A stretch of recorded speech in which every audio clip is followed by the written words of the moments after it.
దేశ మొదటి ప్రధాని జవహర్లాల్ నెహ్రూ జయంతి వేడుకలు స్థానిక జిల్లా కాంగ్రెస్ పార్టీ కార్యాలయంలో ఘనంగా జరిగాయి। ఈ సందర్భంగా ఆ పార్టీ నేత పద్మాకర్ రెడ్డి మాట్లాడుతూ దేశ మొట్టమొదటి ప్రధానిగా దేశానికి ఆయన చేసిన సేవలు మరువలేనివని కొనియాడారు।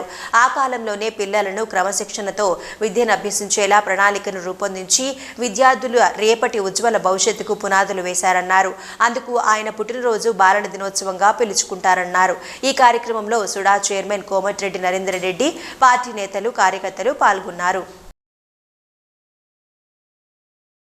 స్వాతంత్ర ఉద్యమంలో కీలక పాత్ర పోషించి ఆనాడు కొద్ది మందిలో కీలక పాత్ర పోషించి స్వాతంత్ర ఉద్యమంలో కొన్ని సంవత్సరాలు జైలు జీవితం గడిపి తదనంతరం స్వాతంత్ర అనంతరం దేశ మొట్టమొదటి ప్రధానిగా పంచవర్ష ప్రణాళికల ద్వారా ఆనాడు అభివృద్ధికి నోచుకున్నటువంటి దేశాన్ని పరుగులు పెట్టించి పంచవర్ష ప్రణాళికల ద్వారా ఈ దేశాన్ని అభివృద్ధి పరిచినటువంటి ఘనత జవహర్లాల్ నెహ్రూ గారిది।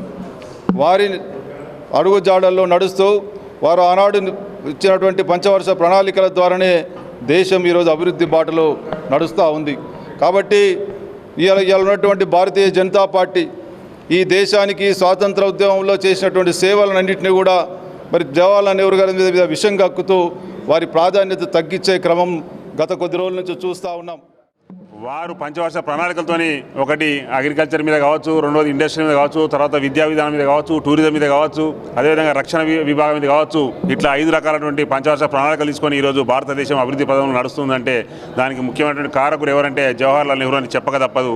అదేవిధంగా ఆయన తన కోటి మీద గులాబీ పువ్వును ఉంచుకొని ఒక బాలల దినోత్సవం లాగా పిల్లలకు ఏ రోజైతే భావి భారత పౌరులుగా పిల్లలను తీర్చిదిద్దాలంటే విద్య అనేది చాలా ముఖ్యమని ఆ రోజు చెప్పిండు। అదేవిధంగా ఈరోజు ఈ అభివృద్ధి బాటలేసి బాలల దినోత్సవానికి ప్రతీకగా మన జవహర్లాల్ నెహ్రూ గారు నిలబడ్డారు కాబట్టి ఈరోజు బాలల దినోత్సవాన్ని భారతదేశం అంతా స్వచ్ఛందంగా హ్యాపీగా జరుపుకుంటూ ఉన్నారు। కాబట్టి ఈ దినాన్ని బాలల దినోత్సవంగా కాంగ్రెస్ పార్టీ కూడా మా ఆధ్వర్యంలో జరుగుతూ ఉందని కూడా ఈ సందర్భంగా తెలియజేస్తాను।